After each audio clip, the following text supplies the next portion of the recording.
پھر اترتے ہوئے دیکھو گے. چونکہ محفل حضور تاج الشریعہ سے بھی منسوب ہے.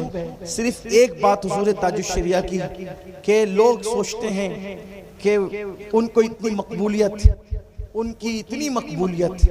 اچھا، عوام کے درمیان مقبولیت کبھی آسان ہوتی ہے، لیکن اہل علم طبقے کے درمیان مقبولیت آسان نہیں ہوتی.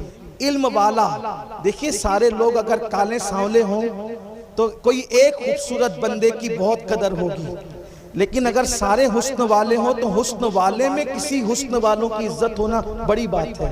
تو علم والے کے درمیان، علم والوں کے درمیان عزت وجہ ان کی پوری زندگی شریعت پر عمل کرتے ہوئے گزری. اور کتنی محتاط، کتنی محتاط، ان کی نظر کہاں تک جاتی تھی صرف اتنا سن لیں.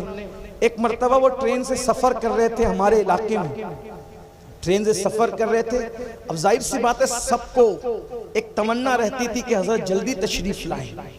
تو لوگ بار بار فون کر رہے تھے کہ حضرت کہاں پہنچے کہاں پہنچے. خادموں کو فون کیا جا رہا تھا، صحیح جواب مل نہیں پا رہا تھا. تو کسی قریبی مرید نے ڈائریکٹ حضرت کو فون کیا، حضرت کہاں پہنچے؟ تو حضرت نے فرمایا ان راستوں سے تو میں واقف نہیں ہوں، ٹرین چل رہی ہے. اگر میں کہتا ہوں کہ یہاں پہنچوں اور وہاں نہیں پہنچوں گا تو جھوٹ ہو جائے گا. تو اس لیے اتنا بتاتا ہوں کہ فلاں اسٹیشن سے نکلا ہوں، اس کو اتنا ٹائم گزرا اور فلاں اسٹیشن آنے والا ہے، اب تم خود اندازہ لگا لو کہ میں کہاں پہنچا.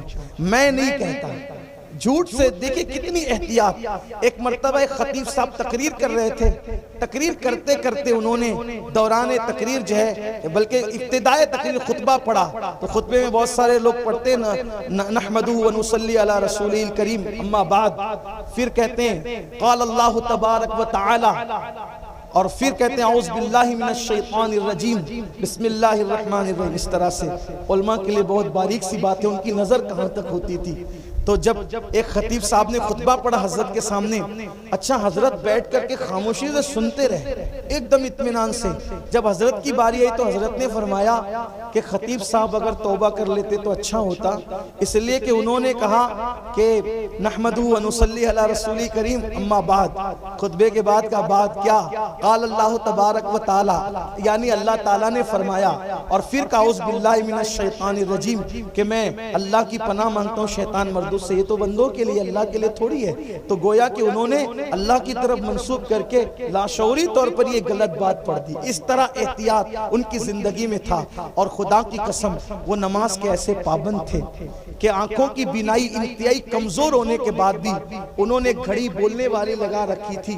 اور ہم نے بھی ان کو دیکھا کہ وہ بار بار جو ہے وہ کان کی طرف گھڑی لے جاتے اور بٹن دبا کر کے ٹائم سنتے کہ نماز کا وقت تو نہیں ہو گیا.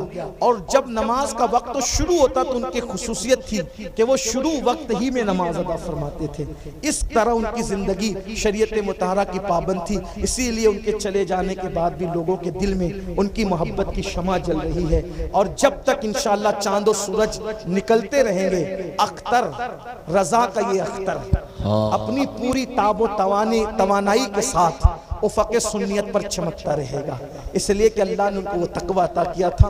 اور اب علامہ عمر نظامی حکم فرما رہے کہ میں بولوں، لیکن میں بول چکا، بہت دیر سے بول رہا تھا.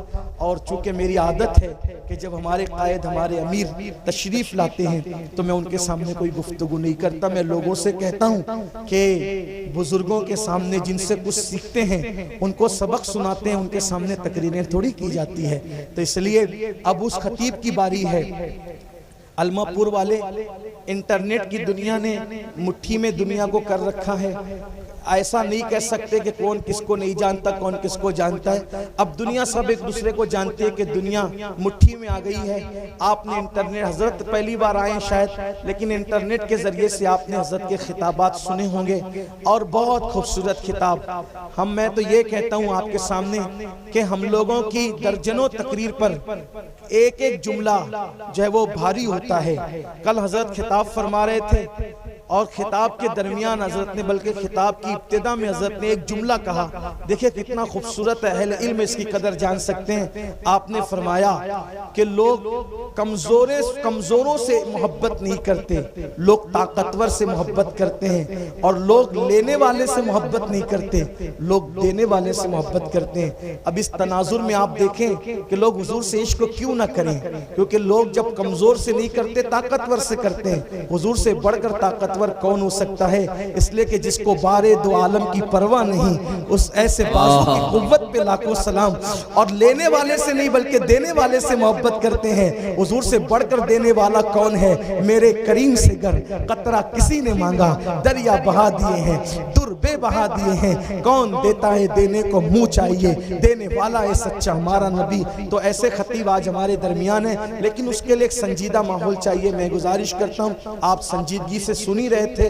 بہت سنجیدگی سے اچھے سے سن رہے تھے، میری گزارش ہے مزید سنجیدگی بنائے رکھیے اور حضرت کا خطاب سماعت کیجئے، آخری تک سنیے، اور انشاءاللہ اس کے بعد اگر آپ حضرات کسی شیخ کے کسی پیر سے مرید نہیں ہوئے اور مرید ہونا چاہتے ہیں تو حضرت سلسلہ قادریہ برکاتیہ نوریہ کے شیخ طریقت بھی ہیں، تو آپ حضرات اخیر میں مرید ہونے کا شرف بھی حاصل کر سکتے ہیں۔ آئیے اللہ کا شکر ادا کرتے ہوئے استقبالیہ نعرہ لگائے، نعرہ تکبیر، بلند آواز سے نعرہ تکبیر۔